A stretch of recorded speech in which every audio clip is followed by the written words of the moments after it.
हर शहर में, हर कॉलोनी में कोई ना कोई एक घर ऐसा होता है कि उस घर में आखिर क्या चल रहा है कोई नहीं जानता। नोएडा की जलियू विहार ये भी एक ऐसी ही साइलेंट कॉलोनी थी। शाम को लोग अपने डॉग्स को लेकर वॉक करते, छोटे बच्चे वहां पर छोटी छोटी साइकिल चलाते और लेडीज भी वेजिटेबल्स लेके शाम में अपने घर में जाती थी। बिल्कुल नॉर्मल और बिल्कुल ये शांत कॉलोनी थी। एक घर, फ्लैट नंबर 34। यहाँ पर कुछ ऐसा हुआ जिसका सच 17 साल बाद भी, एक ऐसा मर्डर जहाँ पर विक्टिम भी इनोसेंट था और सस्पेक्ट भी इनोसेंट था और किलर आज तक भी अननोन है। ये कहानी है एक 14 साल की लड़की की जिसका नाम है आरुषि तलवार और एक 45 साल के आदमी का जिसका नाम है हेमराज। ये कहानी सुनने में जितनी सिंपल लगती है उससे कई ज्यादा गुना ये ट्विस्टेड है। तलवार फैमिली अपर मिडिल क्लास और एक हाईली एजुकेटेड फैमिली थी। आरुषि के दोनों पेरेंट्स डॉक्टर थे। राजेश तलवार जो थे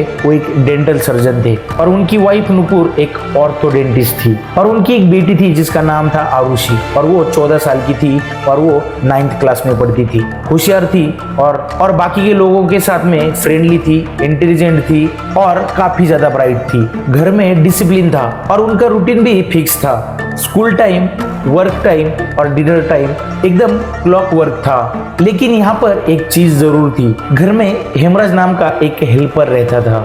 45 प्लस एज थी, नेपाल से था और काफी ज्यादा शांत था। ये बात जरूरी है क्योंकि जिस घर में आप साथ रहते हो और वही घर एक मर्डर सीन बन जाए तो लोग उन्हीं पर सबसे पहले उंगली उठाते हैं। तलवार फैमिली अपनी जिंदगी में काफी बिजी थी, क्लिनिक, पेशेंट्स, अपॉइंटमेंट्स और मीटिंग में, और काफी कम टाइम अपने फैमिली के साथ में बिताते थे। आरुषि एक नॉर्मल टीनेज गर्ल थी। फ्रेंड्स, स्कूल, क्लासेस, फोन और इंटरनेट में काफी ज्यादा बिजी थी। आरुषि को फोन काफी पसंद था। फ्रेंड्स के साथ चैट, लेट नाइट टेक्सटिंग और काफी फोटोज खींचती थी। उसके पेरेंट्स बहुत ज्यादा स्ट्रिक्ट थे। एक बार उसके पेरेंट्स को लगा कि आरुषि जो चैट कर रही है वो बहुत ही ज्यादा पर्सनल हो रहे हैं तो पेरेंट्स ने उससे फोन लेकर उसका पासवर्ड ही चेंज कर दिया। ये बात कभी कंफर्म नहीं हुई कि इस इंसिडेंट का केस के साथ कोई कनेक्शन था या फिर नहीं था, लेकिन जब इन्वेस्टिगेशन हो रही थी तो ये पॉइंट उस दौरान बार बार आया था। 13 मई वो दिन जब सब कुछ नॉर्मल ही था। आरुषि सुबह स्कूल जाती है, शाम में गिटार क्लास होती है, पेरेंट्स क्लिनिक में बहुत बिजी थे। 8:30 से 9 बजे तक सब लोग घर में आ चुके थे और हेमराज किचन में था। नुपुर का टिपिकल टाइम फॉलो हो रहा था। आरुषि ने अपनी लास्ट फोटो क्लिक की 10:10 पर अपने डिजिटल कैमरे से। बेड पर बैठे स्माइल करती हुई एक नॉर्मल सी फोटो ली उसने। बाद में ये फोटो फॉरेंसिक में बहुत इंपॉर्टेंट बनी। 10:30 बजे नुपुर आरुषि के कमरे में जाके उसे गुड नाइट बोलती है। उसके बाद वो डोर बंद कर देती है और दरवाजा बंद हो जाता है क्योंकि ये दरवाजा ऑटो लॉक होता था। अब यहाँ से मिस्ट्री स्टार्ट होती है। रात 11:30 बजे तक इंटरनेट का राउटर कंटिन्यूअसली ब्लिंक हो रहा था। इसका मतलब घर में कोई तो जग रहा था, पर कौन? पेरेंट्स, आरुषि या फिर कोई आउटसाइडर था? ये मिस्ट्री आज तक सॉल्व नहीं हुई। रात की वो टाइमिंग मतलब 12 बजे के बाद जहां इन्वेस्टिगेशन के हिसाब से मर्डर हुआ था। फॉरेंसिक रिपोर्ट ये बोलती है कि आरुषि को सबसे पहले ब्लंट ऑब्जेक्ट से मारा गया था और फिर थ्रोट स्लिट की गई। बॉडी बेड पर ही मिली और आरुषि ने कोई स्ट्रगल नहीं किया था और वो चिल्लाई भी नहीं थी और रूम में कोई भी ऐसी फोर्स एंट्री नहीं थी कि ऐसा लगे कि उसे दबोच के मारा गया हो। हमेशा गैप साउंड होता है, मिनिमम 1 सेकंड का, लेकिन पेरेंट्स ने बोला कि हमने कुछ भी नहीं सुना। क्या एसी की साउंड में गैप साउंड दब गया था या मर्डर किसी ने उस तरह से किया कि कोई साउंड ही नहीं हुआ, कोई आवाज ही नहीं हुआ? ये एक फर्स्ट मिस्ट्री है। आरुषि के दरवाजे का लॉक एक ऑटो लॉक था। अगर किलर रूम में गया तो आखिर वो दरवाजा किसने खोला था? क्या किसी के पास उस दरवाजे की चाबी थी? जब मर्डर हुआ तो दरवाजा खुला ही रख दिया गया था और ये भी एक मिस्ट्री है। सुबह 6 बजे हाउस का रूटीन स्टार्ट हो जाता है। नुपुर उठती है और आरुषि का दरवाजा खटखटाती है, लेकिन आरुषि कोई रिप्लाई नहीं करती। जब वो दरवाजा खुलती है और जिसे देखकर कोई भी माँ अपने आप से टूट जाए, ऐसा सीन उसने देखा था। 14 साल की लड़की अपने बेड पर ब्लड पर गिरी हुई थी। गले पर एक क्लीन कट थ्रोट था और आरुषि के पेरेंट्स बहुत ज्यादा शॉक में थे और घर में काम करने वाला हेमराज भी मिसिंग था। तो सबका डाउट उसी पर ही चला गया। नेबर्स आए, पुलिस आई और फिर रिपोर्ट्स लिखी गई। लेकिन यहाँ केस के सबूत का बिगेस्ट सेटबैक हुआ क्योंकि घर में 20 लोग घुस गए थे।